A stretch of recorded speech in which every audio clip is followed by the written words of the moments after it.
ఏం ప్రిపేర్ అవుతున్నారని? APPSC assistant statistical officer post okay. ఎప్పటి నుంచి? 2021 నుంచి. 2021 నుండి ఇప్పటి వరకు ఒక్క నోటిఫికేషన్ వచ్చింది. అది కూడా 2019లో 78 పోస్టులకి రిలీజ్ చేశారు. అందులో 29 పోస్టులు మిగిలాయి. మరలా 2021లో రిలీజ్ చేశారు పోస్ట్స్.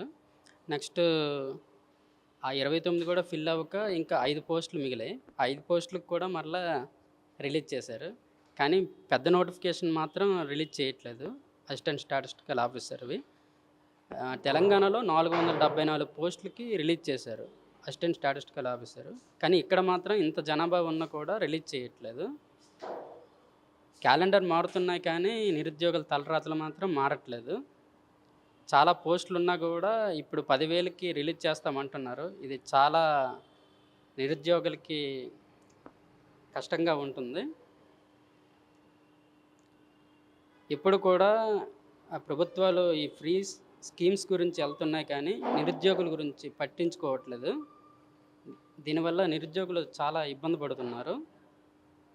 సో ప్రభుత్వం తక్షణమే ఎక్కువ మోతాదులో జాబ్ క్యాలెండర్ విడుదల చేస్తే చాలా బాగుంటుంది.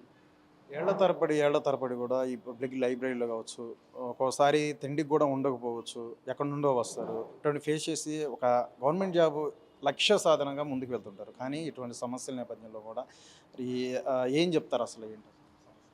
చాలా ఏళ్ళుగా అసలు పేరెంట్స్ మీద ఆధారపడి బతుకుతున్నాము.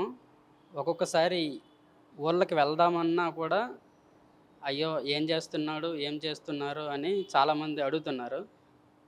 దానివల్ల సంక్రాంతికి కూడా వెళ్ళలేకపోతున్నాము.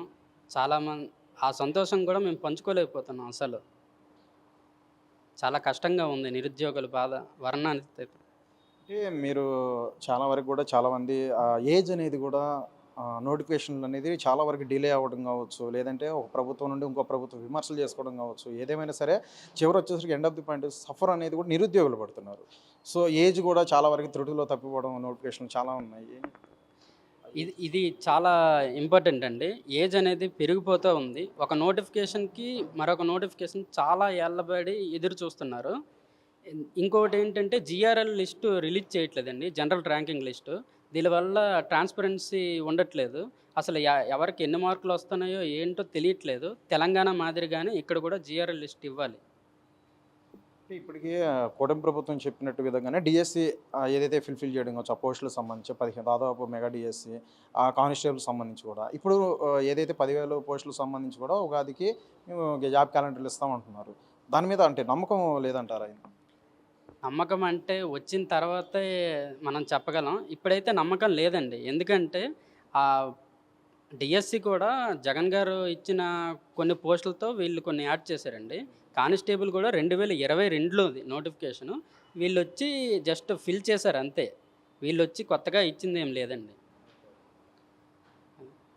కానీ ఇప్పుడైతే మాత్రం నమ్మకం లేదండి. ఇంకా ఇస్తారు అంటున్నారు, జనవరి అంటున్నారు. ఇప్పటికే చాలా జనవరిలో వెళ్ళిపోయాయండి. ఇంతవరకు క్యాలెండర్ అయితే మాత్రం లేదు. ఏం చెప్తారు చివరి? పెద్ద అంటే నిరుద్యోగులు అంటేనే కేవలం ఓట్ బ్యాంక్ కింద చూస్తారా, లేదా ఏంటి ఏం చెప్తారు? నిరుద్యోగులంటే ఏ ప్రభుత్వానికైనా ఇప్పటికి ఓట్ బ్యాంకింగ్గానే చూస్తున్నారండి. ఇది ఇలా ఉంటే మాత్రం చాలా సీరియస్గా ఫేస్ చేయాల్సి వస్తుంది గవర్నమెంట్ నెక్స్ట్ ఎలక్షన్కి. నేను 6 months నుండి ఇక్కడ బ్యాంకింగ్ కోచింగ్ ప్రిపేర్ అవుతాను. ఇప్పటికే ప్రతి ఉగాదికి కూడా జాబ్ క్యాలెండర్ రిలీజ్ చేస్తామంటూ కూడా చెప్పొస్తుంది ప్రభుత్వం. ప్రాథమిక ఇప్పుడు 10,000 పోస్టుల పైన వివిధ శాఖలకు సంబంధించి రిలీజ్ చేస్తామంటున్నారు.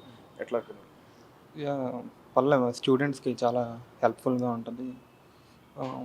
మీరు బ్యాంక్స్ జాబ్ అయినా ఇంకేమన్నా ప్రిపేర్ అవుతున్నారు? స్టేట్ గవర్నమెంట్ అన్ని కాంపిటేటివ్ ఎగ్జామ్స్ అన్నీ బ్యాంకింగ్, ఎస్ఎస్సి అన్ని ప్రిపేర్. ప్రభుత్వం ఈ కూటమి ప్రభుత్వం ఏర్పడిన తర్వాత ఏకంగా డిఎస్సి మెగా డిఎస్సి నిర్వహించడం కావచ్చు, ఏదైతే 15,000 పోస్టులు సంబంధించి పైన అపాయింట్మెంట్ లెటర్లు కూడా ఇవ్వడం కావచ్చు.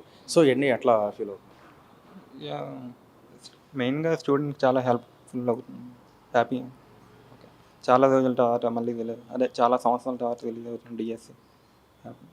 అంటే ఈ జాబ్ క్యాలెండర్ ఇది ప్రతి ఏడాది కూడా రిలీజ్ చేస్తామని మొదటి చెప్పుకొచ్చినప్పటికీ సో చాలా డిలే అయింది. ఇప్పటికీ 2 ఏళ్ళ పైన అయిపోయింది. ఏమంటారు?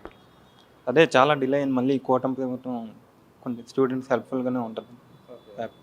అంటే ప్రతి ఉగాది కూడా ఈ జాబ్ క్యాలెండర్ రిలీజ్ చేస్తామని చెప్పిన హామీ ఇచ్చారు కాబట్టి మీకు చాలా ప్లస్ అయ్యే అవకాశం ఉంది. ఎందుకంటే ఏళ్ల తరబడి కూడా మరి ప్రిపేర్ అవుతుంటే కాంపిటేటివ్ సంబంధించి. సో టైం వృధా అవ్వకుండా మరి ఈ జాబ్ క్యాలెండర్ వస్తే ఎంతవరకు హెల్ప్‌ఫుల్‌గా ఉండేవారు?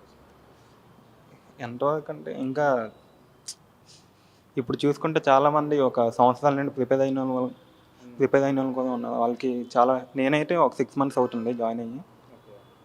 వాళ్ళకి చాలా హెల్ప్‌ఫుల్ అవుతుంది నాకు. ఇంకేమన్నా ప్రభుత్వానికి చెప్పదలుచుకున్నారు? ఇంకేమంటే ఇంకా జాబ్స్ ప్రొవైడ్ చేస్తే కొంచెం హ్యాపీ ఫీల్ అవుతుంది.